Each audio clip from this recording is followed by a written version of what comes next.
Hello, my fellow warriors. Do not give up hope. I am still with you every single day in spirit.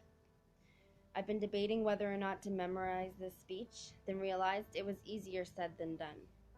I do not have time to waste, and I apologize for the delay. Like those of you fighting this battle of strange occurrences and mutations developing inside our bodies, I have been doing my best to cope. My reasons for being absent is, well, the struggle, it is real. Also, I have taken some time to recollect. Since my observations in 2015 of tiny, thread-like, tinsel-shining, snake-like filaments, I've completely stopped independent research trying to find out what, why, and how these occurrences are happening. Only information I look for now is news and/or media inserts, if any.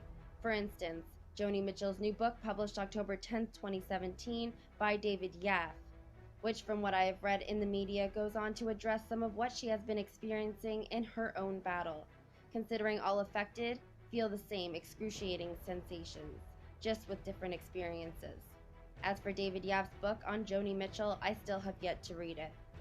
Now, my reason for stopping all independent research, and to answer a question you may or may not be asking yourselves, why have I not been using the term Morgellons, and my reason for ending all research? My answer to both, I assure you, is quite simple.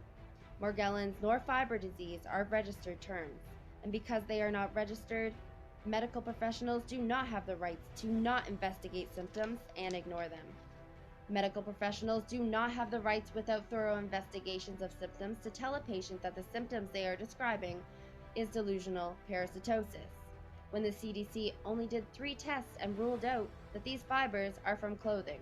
Not delusional parasitosis, not Morgellons, not even fiber disease. Then Dr. Randy Wymore of Oklahoma State University, in collaboration with the FBI, did over 80,000 tests, and not one matched anything they recognized. So without proper and completely thorough investigations from the medical and governmental worlds, we are crazy with a disease that they say is only clothing fibers.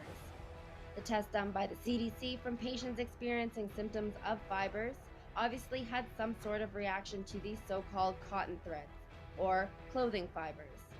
Regardless, that does not make it acceptable for any medical professional to diagnose any patient coming to them having these symptoms with delusional parasitosis.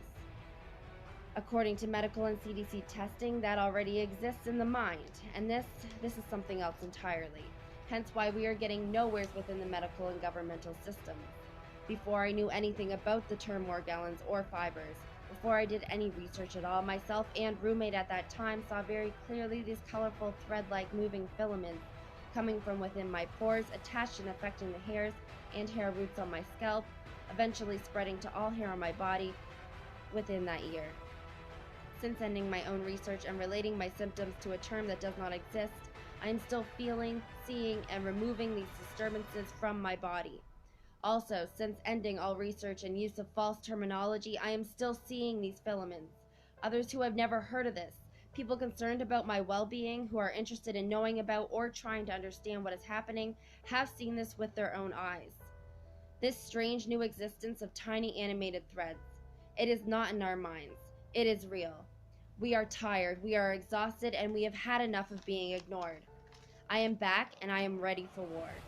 Perhaps it is biowarfare, perhaps it was an accident, perhaps it is an experiment, or our bodies evolving and adapting in preparation to protect us from chemicals, poisons, and gases we leak into our atmosphere.